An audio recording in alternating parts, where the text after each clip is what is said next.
নমস্কার বন্ধুরা, পূজা পদ্ধতি চ্যানেলে আপনাদের সবাইকে ওয়েলকাম। বেশ কয়েকদিন ধরে, ইভেন বেশ কয়েক বছর ধরে আমরা অনেক কিছু পরিকল্পনা করছি, আলোচনা করবো, বাট করা হচ্ছে না। তো আজকে আমরা ফাইনালি ঠাকুর মা স্বামীজি পূজা পদ্ধতি নিয়ে আলোচনা করব। অনেকেই বলেছেন এবং অনেকে আগ্রহীও এই পূজা পদ্ধতি বিষয় নিয়ে। তো প্রথমেই বলা ভালো যে আমরা ঠাকুরমা স্বামীজির পূজা যখন করব, প্রথমে ঠাকুরমা স্বামীজি সম্পর্কে কিছু একটু পড়াশোনা করে নেওয়া উচিত। হঠাৎ করে পুজো করছি করা উচিত নয়। একটু ঠাকুরমা স্বামীজি সম্পর্কে পড়াশোনা করে তারপর পুজো করলে তাহলে তাদের স্বরূপ সম্পর্কে জানা যায় এবং তাদের ভাবে আমরা ভাবায়িত হতে পারবো এবং আরও অনেক কিছু উপকার হবে। আর একটা কথা বলা ভালো, ঠাকুরমা স্বামীজি কেউই কিন্তু পূজা পদ্ধতির খুব একটা আহামরি পক্ষপাতিত্ব কেউ নয়। মানে সারাদিন ধরে ন্যাস করছি, পুজো করছি, এগুলো না ঠাকুর পছন্দ করে, না মা, না স্বামীজি। তো ঠাকুরমা স্বামীজির জীবনী পড়লে এবং বিভিন্ন ঘটনা পড়লে এগুলো আমরা জানতে পারি। কিন্তু খুবই দুঃখের বিষয়, এখন বেলুড় মঠের বেশিরভাগ বলবো না, একটা অনেক বড় অংশের ভক্তরা শুধুমাত্র বেলুড় মঠকে চেনে পূজা পদ্ধতির জন্য। এটা খুবই দুঃখজনক, কারণ পূজা পদ্ধতির একটা পার্ট, কিন্তু বেলুড় মঠের উদ্দেশ্য আলাদা। ঠিক আছে, আত্মানুমোক্ষার্থম জগৎ হিতায়, এটা রামকৃষ্ণ মিশনের মানে মেন উদ্দেশ্য, শিবজ্ঞানে জীব সেবা।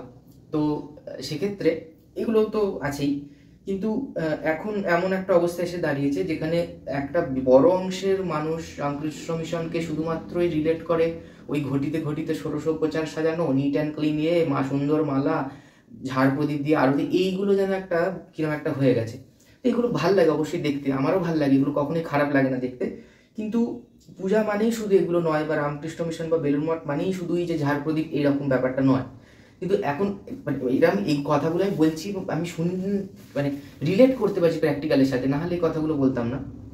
মানে ইভেন বিজনেসও চলছে, ভালো বিজনেস চলছে। বেলুড় মঠ তো এখন একটা ব্র্যান্ডের মতো হয়ে রয়েছে। বেলুড় মঠের মালা, বেলুড় মঠের ঝাড়, বেলুড় মঠের পঞ্চপ্রদীপ, লোকে বিক্রিও করছে ওইরকম বলে। চিতপুরে গেলে বেলুড় মঠের চামড়, মানে এরকম ভাবে একটা ব্র্যান্ড হয়ে গেছে। তো ঠিক আছে, সেটা হতেই পারে, কোনো একটা জায়গার পার্টিকুলার জিনিস পছন্দ। কিন্তু আমার এই কথাগুলো আজকের ভিডিওতে বলার উদ্দেশ্য হচ্ছে, আমরা যেন ঠাকুরমা স্বামীজিকে ভুলে যাচ্ছি। এই ঝাড় প্রদীপের প্রতি আমাদের ইন্টারেস্ট বেশি, ঠিক আছে, ওই মালার প্রতি ইন্টারেস্ট বেশি, ওই রকম মানে সবকিছু ওরকম চাই আমাদের। কিন্তু ঠাকুরমা স্বামীজি যেন কোথায় আমরা হারিয়ে ফেলছি, এবং ঠাকুরমা স্বামীজির প্রতি ইন্টারেস্ট। আমাকে লোকজন কত মেসেজ করে, মানে অনেক রকমের তাদের রিকোয়ারমেন্ট, অনেক রকমের তাদের ক্রাইটেরিয়া। ঠিক আছে, ঝাড় চামড় এগুলো তো কমন, এগুলো তো সবাই। কিন্তু ইভেন বেলুড় মঠের পিডিএফ তো এখন সব জায়গায় অ্যাভেলেবেল, সেগুলো নিয়েও অনেকে ইয়ে করে। ইভেন সব খুব হাস্যকর জিনিস, বেলুড় মঠের বিরোজা হোমের পিডিএফ চাইছে একজন, মানে আমি তো অবাক। বিরোজা হোমের পিডিএফ নিয়ে সে কি করবে? এটা তো আমার একটা বিরাট বড়, মানে সে কি বাড়িতে সন্ন্যাস প্রদান করবে নাকি? মানে বুঝতে পারছি না। তো অদ্ভুত ব্যাপার স্যাপার। তো মানে একটা লিমিট অবধি থাকা ভালো, মানে লিমিট ক্রস করা কোনো মতেই উচিত না। তারপরে সবকিছু মঠের মতো চাই তাদের। শিবরাত্রিতে ধুনি জ্বালারে, বাড়ির ছাদে ধুনি জ্বালবে নাকি? ধুনি জ্বালার পিডিএফ পূজা পদ্ধতি চাই, মানে আশ্চর্য। মঠে যা করবে বাড়ির তাই করতে হবে। মঠের মতো পুজো করো না। আমিও মঠের থেকে অনেক কিছু দিয়ে ইন্সপায়ার্ড হয়েছি, মঠের অনেক কিছু ভালো।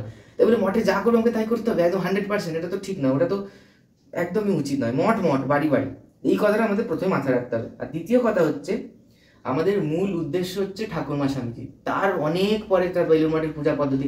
এরকম অনেকে আছে যারা ঠাকুরমা স্বামীজিকে গালাগাল দিচ্ছে, অথচ বেলুড় মঠের পিডিএফ দিয়ে পুজো করছে। স্বামীজিকে তো উঠতে বসতে গালাগাল সবাই দেয়, তারাও দিচ্ছে, অথচ তাদের বেলুড় মঠের পিডিএফ ছাড়া পুজো হবে না। এরকম একটা সিচুয়েশনে তারা পড়ে রয়েছে। তা করুক, তাতে আমি এসব বলে আটকাতে পারবো না, আমি সেটা বলতেও চাইছি না। কিন্তু আমি বলছি, ঠাকুরকে যখন আমরা পুজো করব, মাকে যখন আমরা পুজো করব, তখন শুধুই মাত্র বাইরের চাকচিক্যটা না দেখে একটু ঠাকুর মাকে ভালোবেসে। আজ পর্যন্ত একটা লোককেও আমি প্রশ্ন করতে শুনলাম না ঠাকুরের জীবনী রিলেটেড কোনো প্রশ্ন, মায়ের জীবনী রিলেটেড কোনো প্রশ্ন, বা তাদের ভাব, ঠাকুর কি বলতে চেয়েছে। সেটা তো আমিও ঠাকুরকে বোঝাবো, মাকে বোঝাবো অত ইজি নয়, কিন্তু তাও মানে আমরা পড়ে যেটুকু বুঝতে পারি আর কি আমাদের বুদ্ধিতে। মাকে তো ঠাকুরের পার্শ্বদায়ী বুঝতে পারিনি, তো আমরা তো মানে অনেক অনেক অনেক দূরের ব্যাপার, তো চেষ্টাও করাটা দুঃসাহস। কিন্তু মানে মায়ের যে স্বরূপটা মায়ের জীবনীতে বা বিভিন্ন মহারাজদের মুখে যেটুকু প্রকাশ পায়, বা আমরা মানে মা মানে তো মা, তার থেকে এর থেকে তো বড় আর কিছু হতে পারে না। তো এই ভাব থেকে কাউকে শুনি না কোনো কিছু ইয়ে করতে, সবাই খালি মানে কি, ইভেন এখন রিসেন্ট একটা এত বাজে বিষয় হয়েছে, আগে বেলুড় মঠের দীক্ষার মহারাজরা খুব স্ট্রিক্টলি দেওয়া হতো, এখন যাই না কিছু ওনারা বুঝে ইয়ে করেছে, মোটামুটি যে যায় সবাইকে দীক্ষা দিয়ে দিচ্ছে আজকাল টুকটাক প্রশ্ন করে। এমন করছে শত্রুতা করার জন্য, বেলুড় মঠ থেকে দীক্ষা নিয়ে ইষ্টমন্ত্র সবাইকে বলে দিচ্ছে যে এই মন্ত্রে দীক্ষা দেয়। ইভেন এটা রিসেন্ট হচ্ছে, আর তাতে কিছু যায় আসে না, যদিও মন্ত্রের ভ্যালু কমবে না তাতে। ব্যাপারটা হচ্ছে ওটিপি, আমি যদি বলি ওটিপি ততক্ষণই ভ্যালিডেট থাকবে যতক্ষণ না ওটিপির টাইমটা আউট হয়ে যাচ্ছে, তাই টাইম আউট হয়ে গেলে তো ওটিপি দিয়ে কোনো লাভ হবে না। ইষ্টমন্ত্র তাই, মানে আমি দীক্ষা নিয়ে আমি তার 4-5 জনকে বলে বেড়ালে ইষ্টমন্ত্রের ভ্যালু তো কখনোই কমবে না। দ্বিতীয় কথা, ও যে মন্ত্রটা বলে বেড়াচ্ছে ওটার কোনো ভ্যালু নেই, ও বলছে ভাবছি আমি প্রচার করে ফেলছি এই সেই হ্যানা তেনা, কিন্তু আদৌ লাভের লাভ কিছু হবে না। তো আর মন্ত্র মানে জাস্ট একটা ওয়ার্ড, ঠিক আছে, সেই বীজের মানে আছে, অনেকেই এক্ষুনি ইয়ে করবে, হ্যাঁ এই বীজের সেই মানে সেই বীজ, এই বিন্দু মানে এই মানে সেই, অনেকে অনেক কিছু বলবে, কিন্তু ব্যাপারটা হচ্ছে মন্ত্রের তো অনেকের মানে থাকবেই, কিন্তু মানে ঠাকুর বলছে যে মন্ত্রের প্রতি বিশ্বাস দরকার। অনেক এক্সাম্পল দিয়েছে ঠাকুর, একটা তো রাম, সেই একটা রাম নামে পাথর ভাসছে, এটা একটা কথা আছে। তারপর আর একটা ব্যাপার হচ্ছে ওই একজনকে একটা মন্ত্র লিখে একটা মুড়ে কাগজের মধ্যে মানে মুড়ে দিয়েছিল কোনোভাবে, তো সে বিশ্বাস করে যাচ্ছিল, তো সে সমুদ্রের উপর দিয়ে যাচ্ছিল, এবার যেই সে মন্ত্রটা দেখে নিয়েছে ডুবে গেছে, মানে মন্ত্রটা দেখে নিয়েছে মানে তার কিউরিয়াসিটি এসছে, সে মন্ত্রের উপর বিশ্বাস হারিয়ে ফেলেছে, সঙ্গে সঙ্গে সে ডুবে গেছে। তো এরকম আরও আছে ঠাকুর এক্সাম্পলগুলো তো একদম মানে একদম সেরা সেরা এক্সাম্পল দেয়। তো আরেকটা এক্সাম্পল বলছে যে ছাগল মন্ত্র জপ করলেও সিদ্ধি লাভ করা যায়, করেওছে এরকম ঠাকুর গল্পে বলছে আর কি। তো মন্ত্রের উপর বিশ্বাস থাকা দরকার। ওই আশ্রমে বেশি ভালো মন্ত্র দেয়, আমার আশ্রমে বাজে। ও সি বীজ দিয়েছে, আমাকে কেন কাম বীজ দিয়েছে। ও আদ্যা বীজ পেয়েছে, আমি কেন শুধু প্রণব পেয়েছি। আমার মন্ত্রে বীজ নেই, ওর মন্ত্রে বীজ রয়েছে। এইগুলো করলে জীবনে কেউ কোনো মন্ত্র সিদ্ধি লাভ করতে পারবে না, ঠিক আছে। আর এখন এটা তো একটা ট্রেন্ড হয়ে গেছে যে মানে মন্ত্র কম্পেয়ার করছি, মানে ফ্লিপকার্ট অ্যামাজনের মতো যে কম্পেয়ার করছি কোথায় ভালো অফার দিচ্ছে। মন্ত্রটা তো ভাই প্রোডাক্ট নয় না, এখানে তো বিগ বিলিয়ন অফার চলে না যে ওই আশ্রম থেকে ভালো ইয়ে হবে, ওই বীজটা বেশি বেটার। তো তোমার যে মন্ত্রে বিশ্বাস আছে সেই মন্ত্রেই তুমি জপ করলে সিদ্ধি লাভ করতে পারবে, প্রপারলি গুরুর কথা শুনে যদি চলো। সেটা যে কোনো আশ্রম থেকে হতে পারে, যে কোনো বীজ হতে পারে, যা কিছু হতে পারে। এই মন্ত্র ভালো, এই মন্ত্র বাজে, এটা কোনোদিনও হয় না। তো এইগুলো তো প্রথমেই আমাদের ক্লিয়ার হয়ে নিতে হবে। আর দ্বিতীয় কথা হচ্ছে পুজোর থেকে সবসময়তেই জপের ওপর কনসেন্ট্রেট করতে ঠাকুরমা দুজনেই বলছে, এবং শাস্ত্রে তো বলেইছে, প্লাস ঠাকুরমাও বলছে যে পুজোর থেকে জপ অনেক ভালো, জপের থেকে ধ্যান ভালো, ধ্যানের থেকে সমাধি, মহাসমাধি, এইসব তো আছেই। এবং শাস্ত্রেও আমাদের পুজোকে অধম আধম বলা রয়েছে, অর্থাৎ অধম, তার থেকেও অধম পূজা। এবং আমি যখন মানে হোস্টেলে ছিলাম তো নরেন্দ্রপুরে, তখন মহারাজকে জিজ্ঞেস করছিলাম যে মহারাজ পুজো কেন করবো না তেনা, বা স্বামীজিও তো পুজো পাঠ পছন্দ করতো না, তাহলে মঠে এত কেন পুজো নিয়ে বাড়াবাড়ি হয়, এত একদম পুঙ্খানুপুঙ্খ, এবং এত হয় যে লোকজন মঠকে পুজো পাঠের নিয়েই এখন বেশি লোকজন চিনছে। তো তখন মহারাজ বলছে যে পুজোটা করলে বাহ্যিক পুজো প্রপারলি করা উচিত, মানে স্বামীজি পুজো পছন্দ করতো না বলে মঠে ভুলভাল করে পুজো হবে এরকমটা তো নয়। আর দ্বিতীয় কথা হচ্ছে দুর্গাপুজো, অনেকে এক্ষুনি কমেন্ট করে স্বামীজি তো দুর্গাপুজো চালু করেছে, হ্যাঁ সেটা তো অবশ্যই করেছে, কিন্তু ঠাকুরমা স্বামীজি তিনজনেই মানে বেশি বাড়াবাড়ি বাহ্যিক পুজোটাকেই একদম মূল বানিয়ে ফেলা, এটা কিন্তু নয়। মনুষ্য জীবনের প্রধান উদ্দেশ্য ঘটি ঘটি সাজিয়ে ষোড়শ পূজার সাজানো নয়, মনুষ্য জীবনের প্রধান উদ্দেশ্য ঈশ্বর লাভ, ঠাকুর বলছে। তো আমরা কোথাও যেন ওই ঘটি বাটি সাজাতে গিয়ে ঈশ্বরের প্রতি মনটা হারিয়ে ফেলি, এটা হচ্ছে বক্তব্য। তো তাই মহারাজ বলছে যে পুজো পাঠ হচ্ছে ফলের খোসা, ঠিক আছে, ফলের খোসা, এবং ফলের খোসার ততটাই ইম্পর্টেন্স। আমরা যখন খাই তখন ফলের খোসা খাই না, এবার অনেকে বললো আপেলের খোসা খাই, ওরকম নয়। মানে সে ফর এক্সাম্পল কলা, মানে এমন এক্সাম্পল দেওয়া হচ্ছে যে ফলটার খোসা ফেলে খাই। তো কলার খোসা তো কেউ খায় না জেনারেলি, ইন জেনারেল কেউ খায় না, কেউ খেলে সেটা আলাদা কথা। তো কলার খোসাটার কি ইম্পর্টেন্স তাহলে? কলার খোসাটার ইম্পর্টেন্স, আমরা যখন দোকানে যাই তখন প্রথম আমাকে অ্যাট্রাক্ট করে কলার খোসাটা। খোসাটা কালো হয়ে গেছে মানে আমরা ভাবি যে কলাটা পচা, এটা নেবো না। খোসাটা সবুজ আছে মানে আমরা ভাবি কলাটা কাঁচা, মানে এটাকে তরকারি করে খেতে হবে, কাঁচা খেতে পারবো না। আবার খোসাটা হলুদ মানে আমরা ভাবি যে এটা কলাটা পাকা আছে, আমরা এমনি খেতে পারবো। তো খোসাটা ফলটাকে চিনতে সাহায্য করে, কিন্তু ওইটুকুই ওর ইম্পর্টেন্স, আর কিছু নয়। ওই একবার চিনে ফেললে তখন খোসাটা ফেলেই খেতে হবে আমাকে। কলাটা ওই খোসাটা তখন আমি মানে ফলটাকে আইডেন্টিফাই করতে আমার সাহায্য করছে, কোনটা কিনবো কোনটা কিনবো না, আমার কোনটা প্রয়োজন, আমি কাঁচকলা দিয়ে তরকারি করে খাবো নাকি পাকা কলা খাবো নাকি পচা কলা নেবো। তো সেক্ষেত্রে ওইটুকু আমাকে ডিসাইড করতে সাহায্য করছে। কিন্তু একবার যখন কলাটা বাড়ি নিয়ে আমি কিনে নিয়ে চলে এসেছি, সে কাঁচকলার তরকারি করি আর পাকা কলাই খাই না কেন, আমাকে খোসাটা ফেলেই খেতে হবে, ঠিক আছে? তো সেরকম ওইটুকুই ইম্পর্টেন্ট পূজা পাঠ। এবং আমাদের শাস্ত্রে বলছে যে আমাদের আধ্যাত্মিক লাইনে বা আধ্যাত্মিক পথে এগোনোর জন্য প্রথম স্টেপ হচ্ছে পূজা পাঠ, এবং এটা প্রথম স্টেপ। একবার সেকেন্ড স্টেপে উঠে গেলে আর থেকে পেছন স্টেপে এগোয় না। তো যখন আমরা পূজা পাঠ প্রথম দরকার, বাট একবার অগ্রসর হয়ে গেলে তখন আর পূজা পাঠের কোনো ভ্যালু নেই। তাই এটা নিয়ে মাতামাতি করা, এখন তো কম্পিটিশান, কে কত বেশি ষোড়শোপচার করছে, কে ষোড়শে কত বেশি শাড়ি দিচ্ছে, ঠিক আছে, কে কত বড় রজতাসন, এগুলো এখন একটা কম্পিটিশন হয়ে গেছে, ছবি ফেসবুকে দিয়ে। তো কে কত সুন্দর মালা দিচ্ছে। দেখো, মালা তো অবশ্যই ভালো দেওয়া উচিত পুজোর সময়, কিন্তু এইটাই সর্বস্ব না, এটা হচ্ছে ব্যাপার। পুজো যখন করবো ভালো করেই করা উচিত, বাহ্যিক পুজো। কিন্তু বাহ্যিক পুজোটাই লাস্ট কথা নয়, লাস্ট অ্যান্ড ফাইনাল কথা নয়। কত জায়গায় পুজো হয়, তারা সারাক্ষণ ওই বেলপাতার মালা আঁকা এইসবেই, মানে তার ষোড়শোপচার ঘটি বাটি সাজানো, এইগুলো তো জোগাড় করতে হয়, ঠিক কথা। কিন্তু এইগুলোর পেছনে টাইম ওয়েস্ট করতে করতে একটু মাকে যে একটু মন্দিরে ডাকবো, এইটাই মাথায় থাকে না। মানে কার পুজো হচ্ছে কি হচ্ছে সেটাই জানি না, ওই ষোড়শোপচারে ঘটি বাটি সাজিয়ে গেলাম, এতেই নিট ফল জিরো।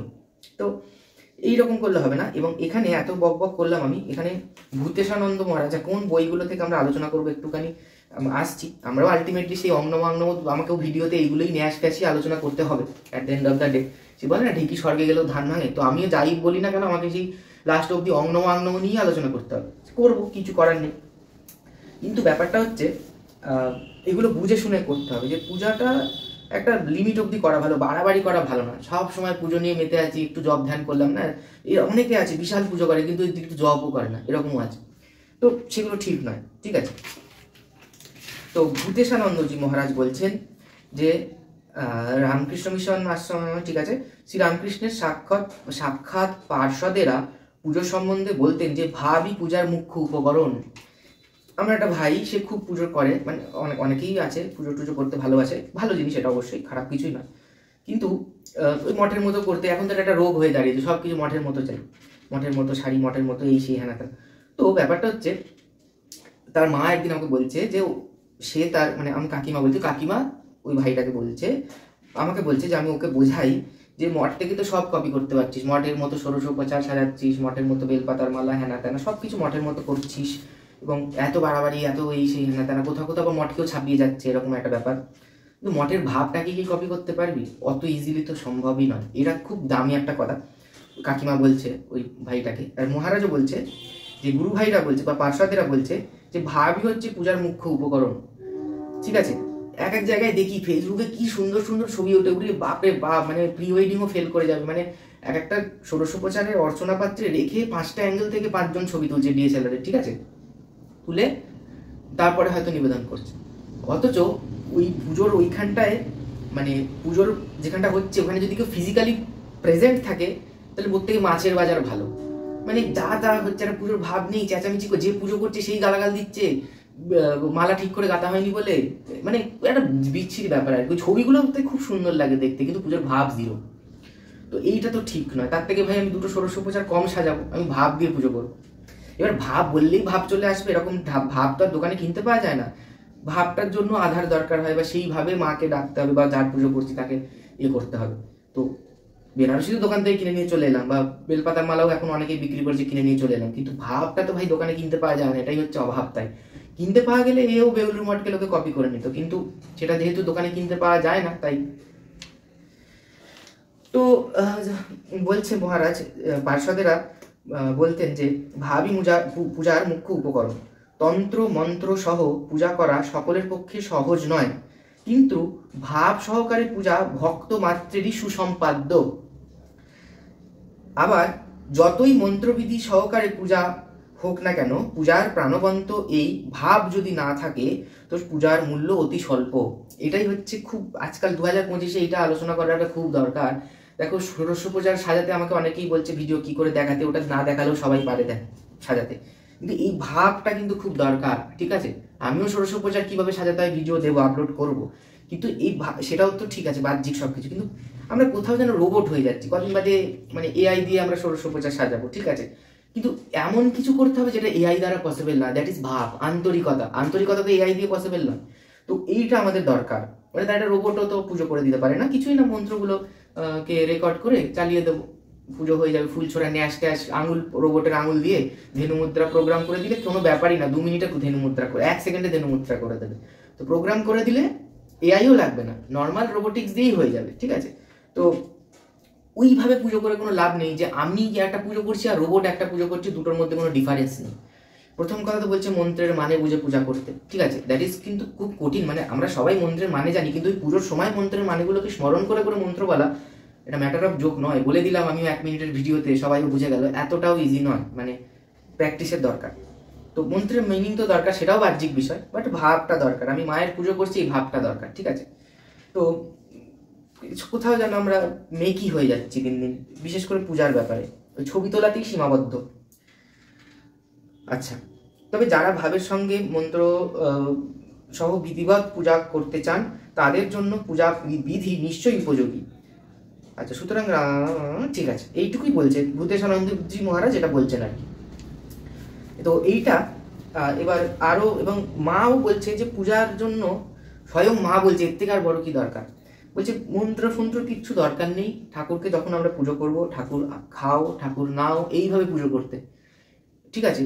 অ্যাটলিস্ট ওই বারবার ফট ফট ফট সুপ্রক্ষিত মস্ত করাচ্ছ, যে ঠাকুরকে যে একটু মন থেকে প্রার্থনা করবো যে ঠাকুর তুমি যৎসামান্য নৈবেদ্যটা গ্রহণ করো, বা যেই দেবতা দেবী এই করছি, এটাই আমাদের মনে থাকে না। আমাদের মাথায় করে এই হুম, এই চক্রমুদ্রা, এই রং রং, এই বম, এই বীজ মন্ত্র, এইগুলোই আমরা কনসেপ্ট, বাহ্যিক পুজো করতে গেলে এগুলোই মাথায় ঘুরবে, এগুলো কারো দোষ না। আমি যখন করি আমার এগুলোই মাথায় ঘুরে, কিন্তু তার মধ্যেও আমাদেরকে একটু মানে প্রার্থনা করতে হবে নিজের মনের ভাষায়। মন্ত্র তো বলবোই অবশ্যই, বাহ্যিক পূজা করছি যখন মন্ত্র তো বলবোই, কিন্তু মন্ত্রের সাথে সাথে আমার মানে একটা মন অন্তর থেকে একটা প্রার্থনা থাকবে দেবীর প্রতি, দেবতার প্রতি, যে আবাহন যখন করবো ইয়াগাচ্ছি তো বলবো, তার সাথে একটা মন থেকে প্রার্থনা যে তোমরা এখানে আসো, উপস্থিত হও, কৃপা করো আমাদের। তো এটাই হচ্ছে ভাব। এক একজন পূজা করে পুরো বোঝা যায় মুখস্থ করে চলে এসছে, অর্ধেক মন্ত্র মুখস্থ নেই, ভুলভাল উচ্চারণ, প্লাস পুরো মুখস্থ করে রোবটের মতো করছে, বোঝা যায় কোনো ভাব নেই, কিছু না। ইয়াগাচ্ছে, মুদ্রা দেখাচ্ছে, ইয়াগাচ্ছি যথেষ্ট, আবার হাত ফাত কিরম করে একটা ঘোরা, যেন মনে হচ্ছে যেন ভারত নাট্যম করছে, মানে কিরম একটা করে। ভাই নর্মাল পঞ্চমুদ্রা দেখালেই তো হয়, ইয়াগাচ্ছি যথেষ্ট ইয়াসানিধে ইয়াসামুখী ভাব ইয়াসামুখী ভাবাত্রাধিষ্ঠান, তা না, হাতটাকে এমন এমন করবে, সে কি পঞ্চমুদ্রা দেখাচ্ছে নাকি সে তাতা থই থই নাচছে, বোঝা মুশকিল। তো এই আর কিছুই না, একটু ইউনিক আর কি হবে, লোককে দেখা কত সুন্দর মুদ্রা দেখাচ্ছে, মানে ওই আবাহনী মুদ্রা আর সন্নিধাপনী মুদ্রা, স্থাপনী মুদ্রা, এই দুটোর মধ্যে ট্রানজিশনটা সে কিরম একটা করে অত দরকার নেই, অত হাত ঘোরানোর কথা কোথাও লেখা নেই ভাই, লেখা আছে এটা হচ্ছে আবাহনী মুদ্রা, এটা স্থাপনী মুদ্রা, এরকম ভাবে বলা হয়েছে। সেখানে অত আমি কায়দা করবো কেন, এরকম এরকম করে কি করে আমি বুঝতেও পারি না দেখে। যাই হোক, তো এইগুলো আর কি কিছু অতিরঞ্জিত ব্যাপার স্যাপার আর কি, দরকার নেই। তো যাই হোক, তো আমরা যদি ঠাকুর মাকে বিশেষ করে পূজা করতে যাই, বা যে কোনো দেবদেবীর ক্ষেত্র, বিশেষ করে মা এটা ঠাকুরের জন্য বলছে যে আমরা মন্ত্র ফন্ত্র কিচ্ছু দরকার নেই, মন থেকে প্রার্থনা যদি করা হয়, বা ঠাকুর খাবে এসো, ঠাকুর খাও, ঠাকুর পরো, এই ফুলটা নাও, এইভাবে পূজা হয়, ঠিক আছে, এবং এটাও ঠাকুর গ্রহণ করবে, কিন্তু মনের মধ্যে ভাবটা দরকার, ঠিক আছে। আর একটা কথা হচ্ছে যে মা আর একটা কথা বলছে, ইষ্টমন্ত্র দিয়েই সব হয়, ঠিক আছে। ইষ্টমন্ত্র, কোনো মন্ত্রের দরকার নেই, ইষ্টমন্ত্র থেকে বড় তো কিছু হয় না, ঠিক আছে। তো ইষ্টমন্ত্রই হচ্ছে সব, তো ইষ্টমন্ত্র দরকার। আর অনেকেই বলছে দীক্ষা দরকার নেই, কিন্তু দীক্ষার দরকার আছে, এটা শাস্ত্রে তো প্রচুরবার বলা হয়েছে, ঠাকুরমাও প্রচুরবার বলেছে, স্বামীজিকে একদম মানে খুব টাটকা টাটকা এক্সাম্পল, এটা সবাই জানে, ওই কমণ্ডলু দেখিয়ে ঠাকুর বলছে যে তামা থাকলেই হয় না, তামাটা বাঁধকে কমণ্ডলুতে কনভার্ট করার জন্য গুরুর দরকার হয়। তো সেটাই আর কি, যে পূজা পদ্ধতি সবাই জানে, এখন পূজা পদ্ধতিটা কোনো ব্যাপারই না, এখন মানে ক্লাস 1-এর ছেলেও হয়তো বৃহৎসরান্যাস করে ফেলবে, এমন একজন 2025-এ এরকমই আমরা সিচুয়েশনে দাঁড়িয়ে আছি। ক্লাস 1-এর বাচ্চাকে যদি বলি বৃহৎসরান্যাস করে দেবো, ও ঠিক রিং রিং লিং লিং করে দেবে। তো এটা খুব একটা কথা না, প্র্যাকটিস করলে যে সত্যি যে কেউ পারবে এমন কিছু ব্যাপারও না, কিন্তু ওই গুরুর দরকার ভাই, দীক্ষা ছাড়া মুশকিল আছে, গুরুর দরকার। আর একটা কথা হচ্ছে ভাবের দরকার, এই দুটোর দরকার। তো অনেক জ্ঞান দিয়ে ফেলেছি, আমার যত জ্ঞান আছে তার থেকে বেশি জ্ঞান দিয়ে ফেলেছি। তো এবার ব্যাপারটা হচ্ছে, আমরা যখন ঠাকুরের পূজা পদ্ধতি নিয়ে আলোচনা করব, প্রথমেই কোন বই, তো এখানে 3খানা বই আছে আমার কাছে। একটা হচ্ছে সব থেকে বহুল প্রচলিত সস্তায় পুষ্টিকর শ্রী রামকৃষ্ণ পূজা পদ্ধতি উদ্বোধন থেকে প্রকাশিত, এই বইটা খুব ঘাঁটা বই, আমার অন্তত পার্সোনালি তাই লাগে। হিতানন্দ মহারাজের বই, আমি হিতানন্দ মহারাজকে ব্যাপারে কিছু বলছি না, এক্ষুনি লোকজন কমেন্ট করবো রে বাপরে আমার সে সাহস যোগ্যতা ক্ষমতা কিচ্ছু নেই, কিন্তু বইটা সাজানো হয়েছে যেভাবে সেটা একটুখানি ঘাঁটা, মানে কিরকম যারা পুজো করতে জানে তারা এটা দেখে সুন্দর করে দেবে, বাট যারা নতুন নতুন শিখছে তারা যদি এই বইটা দেখে পুজো করে, এটা ঘাঁটা কেন বলছি, সবই ঠিক, ভুল কিছু নাই, কিন্তু মানে ওই নিত্য পূজার বিশেষ পুজো মিশিয়ে মিলে এমনভাবে ফুটনোট ওপর তাড়াহুড়ো করে পুজো করতে গিয়ে না কনফিউজড হয়ে যাবে নতুন মানুষ, মানে যখন কেউ পুজো করবে যে আদেও নিচটা ফলো করবো না ওপরটা ফলো করবো, ওই জন্য বললাম ঘাটা বই, আদারওয়াইজ পারফেক্ট তো বটেই। হিতানন্দ মহারাজের বই কখনো ভুল হতে পারে, আর আমি সেই ভুলটা ধরবো এত ধৃষ্টতাও আমার নেই, কিন্তু আমি বলছি অর্ডারটা আর কি। তো এই বইটা এমনি ঠিক আছে, বাট বিগিনার্সদের জন্য আমার মনে হয় একটুখানি নিজের মতো করে লিখে নেওয়া ভালো, তবে স্বহস্তে রচিত বই দিয়ে পূজা করা উচিত নয়। এখন তো সবাই বেদব্যাস হয়ে গেছে, বাট আমার নিজের হাতে রচিত বই দিয়ে নিজে পূজা করতে নেই। আচ্ছা, নেক্সট বই হচ্ছে দিনাজপুর, বাংলাদেশ দিনাজপুর আশ্রম থেকে প্রকাশিত শ্রীরামকৃষ্ণ পূজা। এটা ভালো বই, খারাপ না।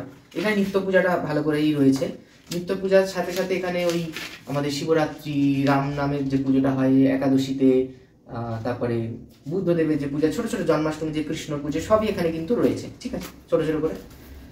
সব থেকে ভালো বই আমার লেগেছে যেটা, আরও বই আছে সেগুলো পরে বলছি, স্তোত্র রত্নাকর এবং কালী মহারাজের ডিরেক্ট নিজস্ব লেখা, অভেদানন্দ মহারাজের লেখা শ্রীরামকৃষ্ণ পূজা পদ্ধতি। এটা এটা রামকৃষ্ণ মিশন থেকে পাবলিশ হয় না এখন, এটা হয় হচ্ছে ইয়ে থেকে, ওই বেদান্ত মঠ থেকে, কালী মহারাজের মঠ, বেদান্ত মঠ থেকে পাবলিশ হয়, সেটা হচ্ছে এই বইটা। এটা খুব ভালো বই, স্তোত্র রত্নাকর, কালী মহারাজের সমস্ত স্তোত্রগুলো রয়েছে এখানে, এবং রামকৃষ্ণ পূজা পদ্ধতি রয়েছে, এবং অনেক ভালো ভালো জিনিস রয়েছে, আমি সেটা আর অর্ডারটাও ভালো করেই রয়েছে, এবং তখনকার ওই মানে কালী মহারাজের সময়কার অনুযায়ী অর্ডারটা রয়েছে। এছাড়া শশী মহারাজের বই রয়েছে, কৈবল্যানন্দজির বই রয়েছে, সব কিছু থেকেই আমি আলোচনা করবো যেগুলো যেখান থেকে বলার। এবার কেউ পিডিএফ করে এই 3টে বই দোকানে গেলেই পাওয়া যাবে, আর শশী মহারাজের বই, কৈবল্যানন্দজির বই, এগুলো সবার কাছে আছে, তো যাদের কাছে নেই তাদের জন্য আমি যতটা সম্ভব মানে আলোচনা করব, ঠিক আছে। তো আহামরি কি দেখো, মঙ্গল গ্রহ থেকে তো পূজা পদ্ধতি আসবে না, পূজা পদ্ধতির মতোই, আর আমরা যা জানি তাই, একটু অর্ডারগুলো এদিক ওদিক হয়তো মহারাজ নিজস্ব কিছু হয়তো কিছু বলেছে, তো এই আর কি ডিফারেন্স থাকবে।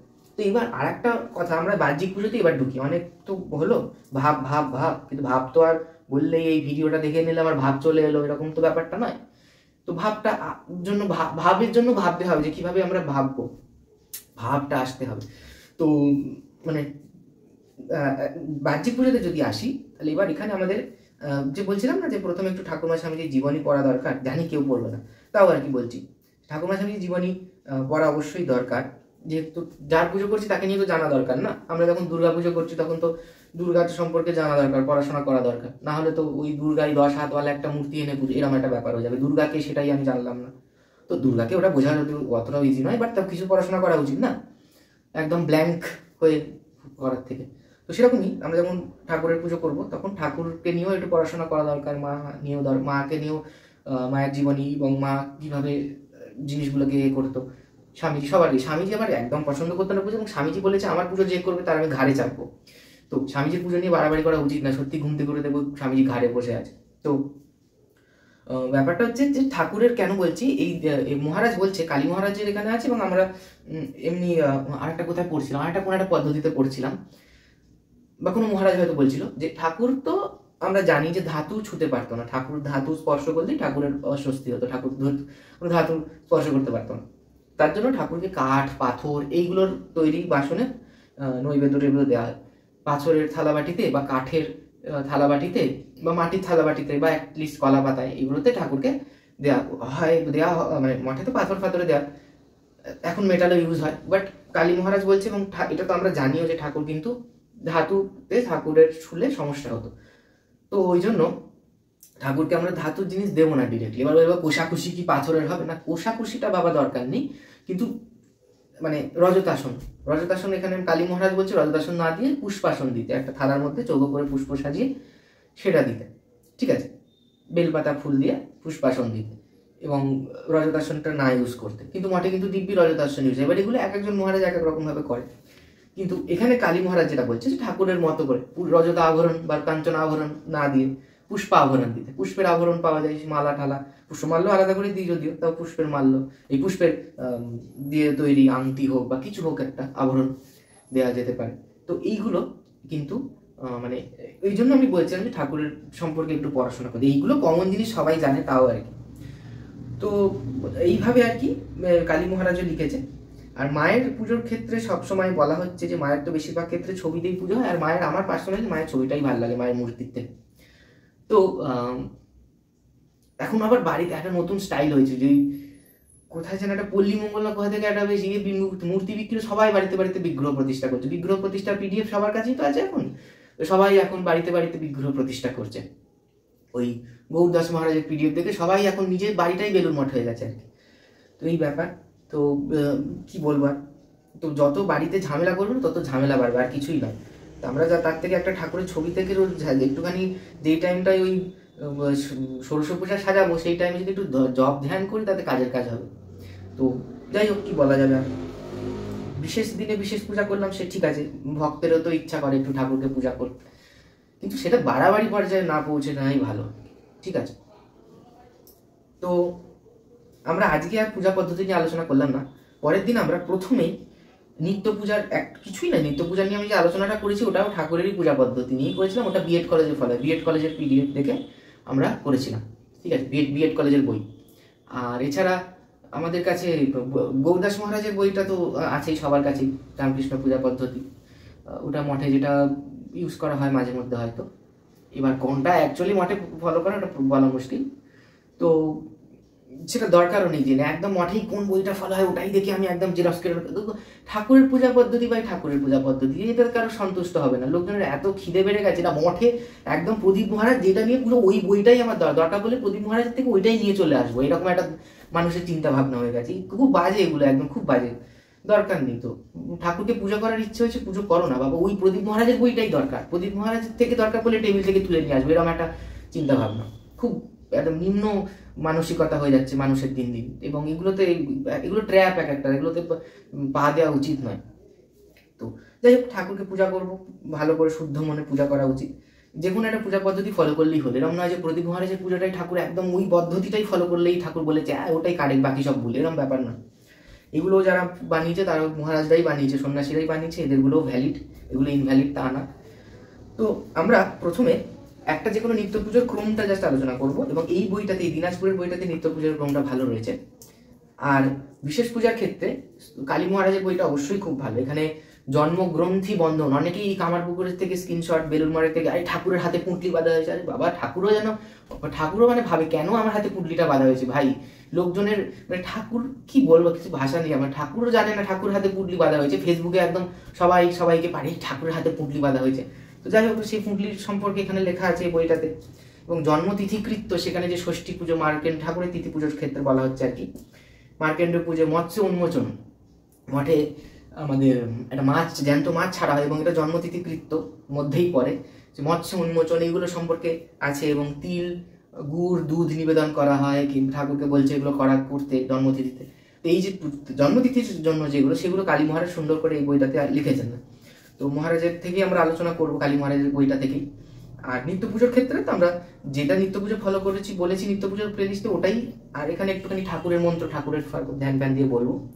আর এইখানে ঠাকুরের একটা স্তোত্র রয়েছে, কালী মহারাজই রচনা করেছেন, হৃদয় কমল মধ্যে রাধিতম নির্বিকল্পম সদসদখিল ভেদাতীতম একা স্বরূপম প্রকৃতি বিকৃতি শূন্যম নিত্যম আনন্দ মূর্তিম বিমল পরমহংসম রামকৃষ্ণম ভজামা। এটা তো একটা 20খানা শ্লোকের মন্ত্র, স্তোত্রম। এখান থেকে প্রথম 3টে মন্ত্র বা প্রথম 3টে নয়, 3টে মন্ত্র নিয়ে বা 3টে শ্লোক নিয়ে ঠাকুরের ধ্যান হিসেবে আমরা সেটাকে পুজো করি, ঠাকুরের ধ্যানে ব্যবহার করি, কালী মহারাজের লেখা।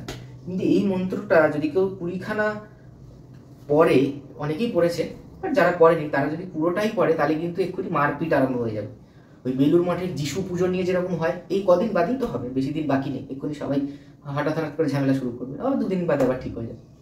তো ওই স্তোত্রটাতেই কিন্তু সব অ্যাকচুয়ালি ব্যাপারটা হচ্ছে, ওই স্তোত্রটার মধ্যে কালী মহারাজ সমস্ত অবতারকে ঠাকুরের মধ্যে দিয়ে দেখতে চেয়েছেন আর কি, ঠাকুরের মধ্যেই সব, স্বামীজি বলছেন অবতার বরিষ্ঠায়, তো সব অবতারই অংশই ঠাকুর, যে এইরকম ভাবে বলতে চেয়ে সব ওই 20খানা যে স্তোত্র ওই শ্লোক বললাম, ওই হৃদয় কমলের মধ্যে থেকে শুরু করে 20খানা রয়েছে।